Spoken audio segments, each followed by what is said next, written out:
apakah ada peran penting dari seorang ayah untuk anak tengah gitu sih?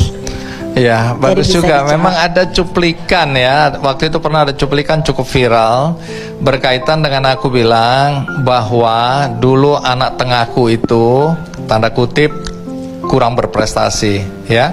Sempat ya, ini fakta lah. Dia menyesal ikut hadir di sini sebagai contoh. Coba berdiri di sini menghadap ke sana. Sini.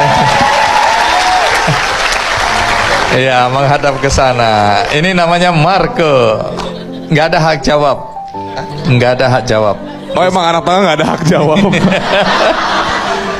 Jadi Marco ini, bayangin nama aja lupa, ya. Jadi sindrom anak tengah waktu itu aku cerita. Sebentar, saya temenin dia di bawah. Ada sindrom yang memang baru belakangan aku tahu ya, Aura. Sindrom itu sindrom anak tengah. Jadi waktu anak pertama lahir itu albumnya segini nih, album fotonya. Begitu anak kedua itu drastis agak turun. Kita udah mulai bosan foto-foto ya. Ih, lucu tapi ya lucu aja gitulah. Tapi kalau ini lucu-lucu, dibawa piknik, dibawa ke jalan-jalan, difoto, di ini, didandanin dan seterusnya. Anak kedua relatif turun ya, itu rata-rata. Nah, setelah sekian lama kami nggak punya anak, 6 tahun kemudian lahirlah Marlo. Ih, lucu banget, ada mainan baru gitu ya. Lanjut. Ada mainan baru, albumnya tinggi lagi. Nah, anak kedua merasa bahwa dia tidak dikasihi sama dengan kakaknya dan adiknya. Betul begitu? Jangan nangis, ini kan cerita aja. Jangan nangis dong. Jadi waktu itu kami nggak tahu kenapa ya anak kedua ini cenderung kalah sama kakak dan adiknya.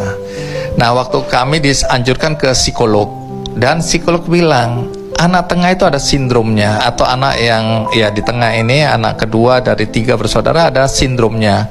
Jadi perhatikan betul. Jadi jangan sampai kemudian terasa bahwa kasih sayang kepada anak kedua itu kurang, sehingga dia merasa kemudian kecil. Waktu disuruh gambar pohon dan orang, dia gambar pohonnya besar, orangnya kecil.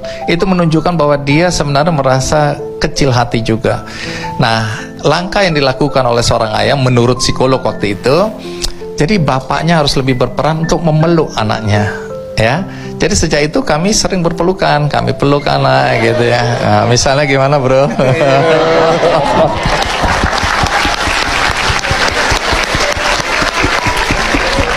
Dan itu memang akhirnya kemudian dia mulai tanda kutip berprestasi kembali. Jadi jangan lengah, nanti satu hari kalian punya anak ya, jangan ada sedikit pun pembeda. Kita tahu pasti ada di dalam keluarga favorit ini, favorit itu, favorit itu. Kami, saya dan istri sepakat bahwa kita tidak punya anak favorit. Nah, jadi hati-hati ya, satu hari kalian punya anak, mungkin dalam hati kecil kalian ada anak favorit, tapi jangan terucapkan, jangan terlihat, jangan terasa. Treat mereka sama persis. Jadi itu untuk sindrom anak tengah, itu alasannya. Jadi banyak sekarang nggak harus anak tengah, anak depan, anak belakang. Sebanyak mungkin peluk anakmu. Kalau kamu nanti punya anak, peluk mereka sebanyak kamu bisa. Karena ternyata pelukan ayah, pelukan ibu itu membuat anak akan bisa lebih sukses, lebih mandiri, dan kemudian lebih percaya diri ya. Kasihilah dengan contoh pelukan itu ya. Terima kasih. Terima kasih.